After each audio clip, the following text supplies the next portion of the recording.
ready for the next hour? Oh, Kelly. I'm jumping my shirt. You did the whole hour. Oh, good. Sure.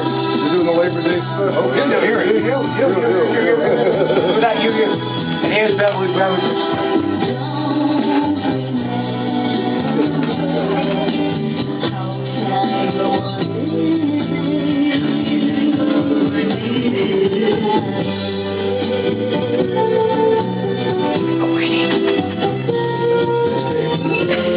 This didn't work. Yeah, I set up on a turntable for you. On Monday night, we're ready to go, and we got a sponsor thing for Wednesday out, starting 5 nights a week, and it's already ending up on Saturday. We're talking about Saturday, but if I left here this morning, I couldn't get out here at 5 o'clock. A bunch of people came down. Well, you listened to the show, right, Jim? Jim, you heard the show. You saw how many people came down to the street? For like 24 hours straight. I wasn't here. I left this morning at 5 and I went home to do a few things, a couple meetings, and then I'm back. And tonight I'll come back to some walk. another song after that one? Yes. I'll put it in after you're done. Sure. The second song was written by L. Russell Brown that you're going to play, and he's listening. Well, I heard the second song we're going to play was written by L. Russell Brown. Yes, Teddy Smith. Good morning, it's Harry Harrison. No, it's Brad Willinger. Mr. Brad Willinger, it's good to see you tonight. It's what met you at WFAS with Larry Michaels, or was it somebody? Oh, Mike Febner, yes. That's who it was. We couldn't forget him, could we? Beverly Bremers is here. Beverly, it's good to have you part of the Teddy Smith and Bob O'Brien, Teddy Smith. A radio theater program and everything else that goes on here goes on because of you. Wow, thank you. My pleasure. How'd you like that? How'd you like that a little? First of all, I want to let everybody know that you're one of the greatest singers in this century, an actress, and your roles on Broadway have been extensive in all these great musicals. And is there any particular musical you like more than another, or a role that you had in the theater more than another, or someone that you work with more than another, or not? The Me Nobody Knows, which is a role that I created from scratch. It was based on a book that was a collection of writings of kids in the ghetto, and we developed the show and made it into a musical. And it started off-Broadway and then went to Broadway. And there was a little girl named Irene Cara in it, along with some other people who went on to be on Sesame Street and do some other great roles. Hattie Winston was on Becker a couple of seasons back, and there was some wonderful young talent, and the ages ranged from 11 to about 21 in the show, but we played kids, and that was a thrill because I got to sing a really fantastic song in it, and it was very exciting to create a role from scratch. And then, of course, I love being in Hair. That was a classic show. I was in it twice, so the first time I was in it, it was kind of new, and people didn't really know what it was. In fact, people, when they saw it said the hair company, and the people at the bank thought I was a hairdresser. And I had to say, no, it's a show. Later on, everybody had heard of it, and there were all those great hit songs from it. And I like hairdressers. Do you? You love them, don't you? I did get a laugh out of you. I'm laughing myself now. I don't have headphones on. I lost them. What am I going to do? You have any advice for me?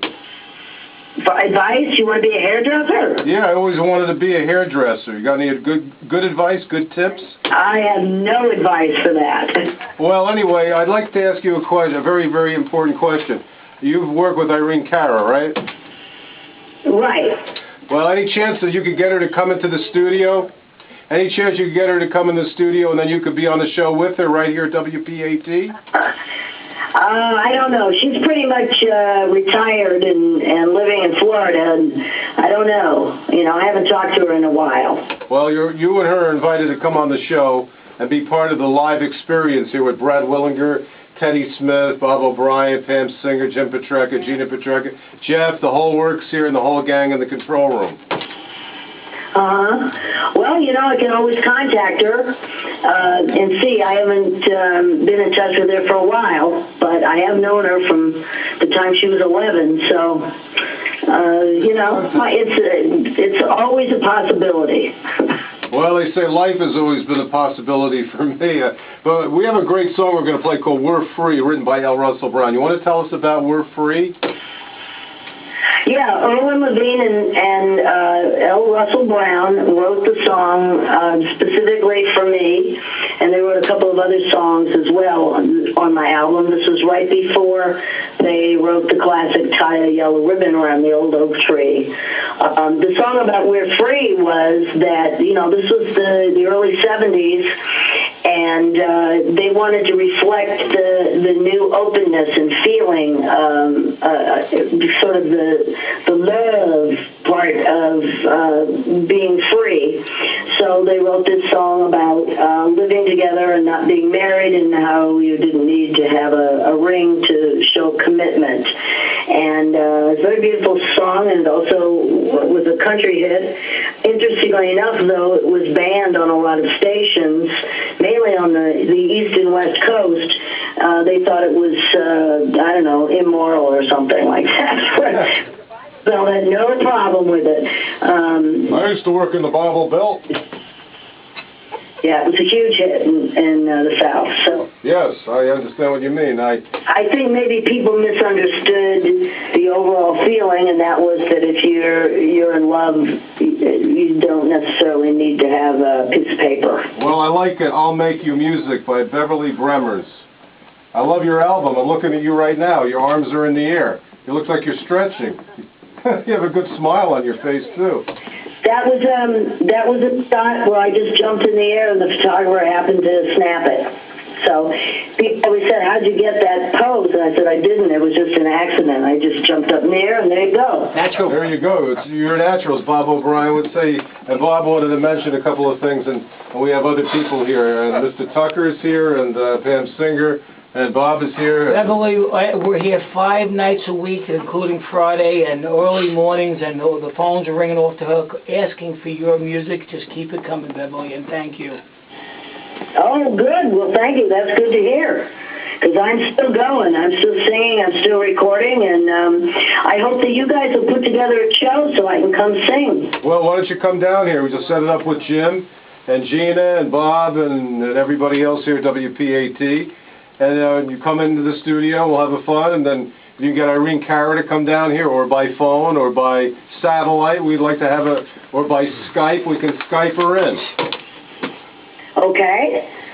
Well, I'll see. As I say, I haven't talked to her lately, so who knows? Well, I'll tell you what. We can play a song for you and dedicate this one for you. It's a song written by L. Russell Brown. "We're Free." So we're free, and we're playing it just for you. Beverly here at WPAT.